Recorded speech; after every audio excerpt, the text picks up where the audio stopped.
Hey everyone, and welcome back to Jkworld035. Today we are diving into something we all do, probably without even realizing it, creative problem solving, but not the big, fancy, invent the next iPhone kind of creative. I'm talking about the everyday creativity that makes our lives smoother, more interesting, and dare I say, more fun. Think about it. How did you figure out how to open that stubborn jar without a proper opener? Or rearrange your furniture to make a small room feel huge? Or even just whip up a delicious meal with only 3 ingredients left in the fridge? That, my friends, is creative problem solving in action. We're going to explore the psychology behind why these solutions work and how you can tap into this superpower more often. Stay tuned. So, what exactly are we talking about here? It's not about inventing the next Picasso or building a rocket to Mars, though those are certainly creative. Everyday creative problem solving is about finding novel and effective solutions to common, often small challenges in our daily lives. Psychologically, it's about moving beyond conventional thinking. Our brains love routine, right? It saves energy, but sometimes routine hits a wall, and that's where creativity steps in. It's the moment your brain says, okay, the usual path isn't working, let's try something different. Quick cuts showing mundane problems like a tangled headphone cable, a spilled drink, a messy desk, then quick cuts showing simple, clever solutions. I do buon kaken using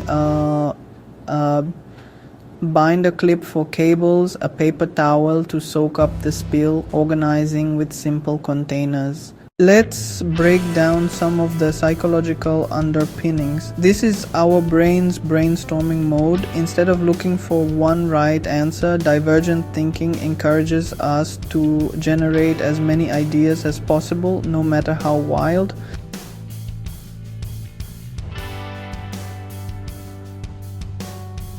Think about trying to fix a wobbly table. Convergent thinking might say, get a coaster. Divergent thinking says, what if I fold some paper? What if I slide a book under it? What if I chew some gum and stick it there? What if I move the table and use it as a plant stand instead?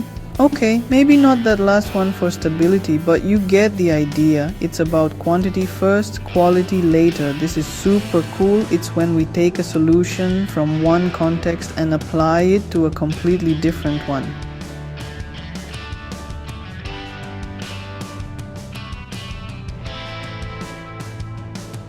Remember that stubborn jar? Maybe you've seen someone use a rubber band for grip, or maybe you thought about how a plumber gets a tight pipe loose with leverage. You're taking knowledge from a different domain and mapping it onto your current problem. It's essentially saying, how has a similar problem been solved elsewhere?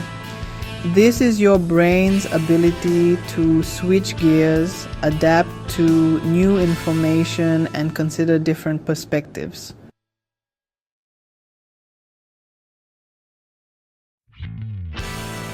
People with high cognitive flexibility don't get stuck in ruts easily. If one approach fails, they can quickly pivot to another. It's why some people can effortlessly switch between tasks or come up with alternative plans when things go wrong, while others get frustrated. So, we know what these methods are, but why are they so effective and engaging for us? There's a huge psychological reward when we creatively solve a problem. That aha moment isn't just a feeling, it's a measurable burst of dopamine in our brains. Visual, a stylized brain with a spark or light bulb icon, followed by a burst of glowing particles representing dopamine. This dopamine rush makes us feel good, reinforcing the behavior. It makes us want to solve more problems creatively, creating a positive feedback loop. It's literally addicting in a good way. Every time you successfully solve a problem, no matter how small, it boosts your belief in your own ability to succeed. That's self-efficacy. Visual, a person looking confidently at a small solved problem, e.g. a shelf they just put up, a well-organized closet. It's a quiet confidence builder. You start thinking, if I can figure that out, what else can I do? This spills over into other areas of your life, making you more resilient and proactive. Creative solutions often involve using what you already have in new ways. This is inherently efficient. Visual, someone looking at a pile of random household objects, then showing a clever hack made from those objects. It's about being resourceful. You don't always need to buy a new tool or product. Sometimes the solution is right in front of you, just waiting for a different perspective. Alright, so how do we intentionally get better at this? It's not magic, it's practice. This sounds counterintuitive, but limitations can actually boost creativity. When you have fewer resources, your brain is forced to think outside the box.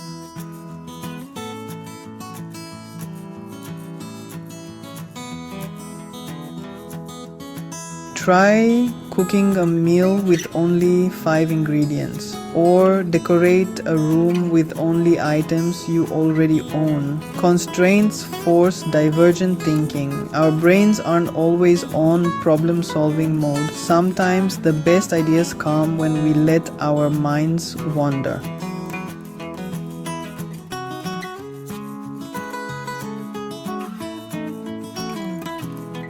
Go for a walk, take a shower, listen to music. When you disengage from the immediate problem, your subconscious mind can make connections you might miss when you're hyper-focused. This is often where those aha moments spark. These are powerful questions. They force you into divergent and analogical thinking.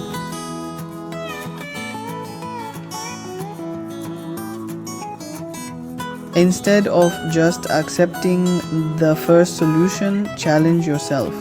What if I tried solving this backward? How else could I use this item? Sometimes literally changing your physical location can help.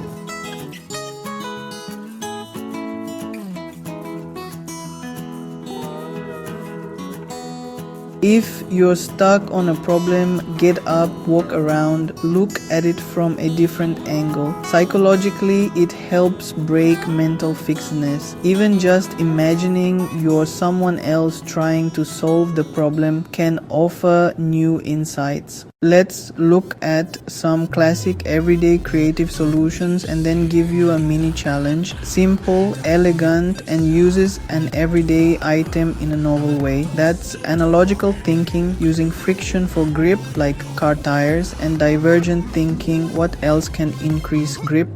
Sige, kape isi kaunti.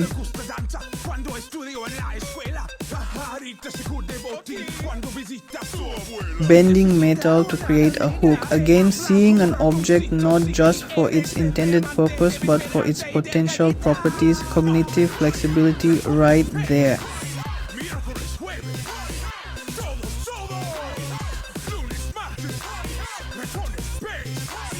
Okay, your turn. You need to hang a picture, but you don't have a hammer or a nail. You do have a sturdy thumbtack, a roll of duct tape, and a spoon. How would you do it? Pause the video and think about it.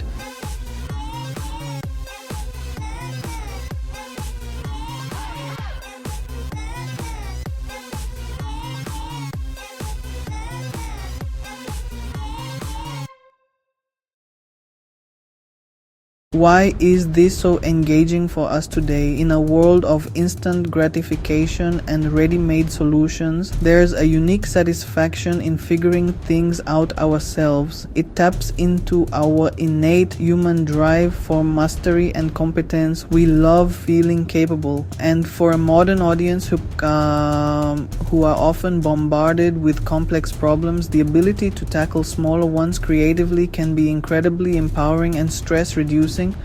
Plus, sharing these life hacks and clever solutions online has become its own creative outlet. It fosters community and inspires others.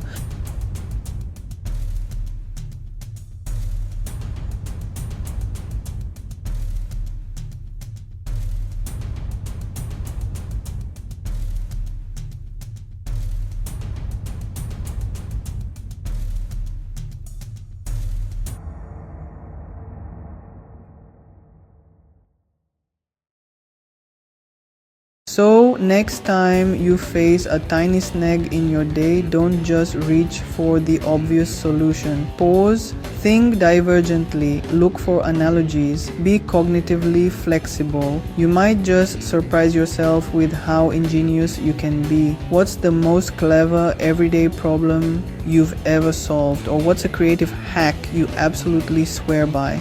Let me know in the comments below. If you enjoyed this dive into the psychology of everyday creativity, hit that like button, subscribe to Jkworld035 for more insights, and ring that notification bell so you don't miss our next video.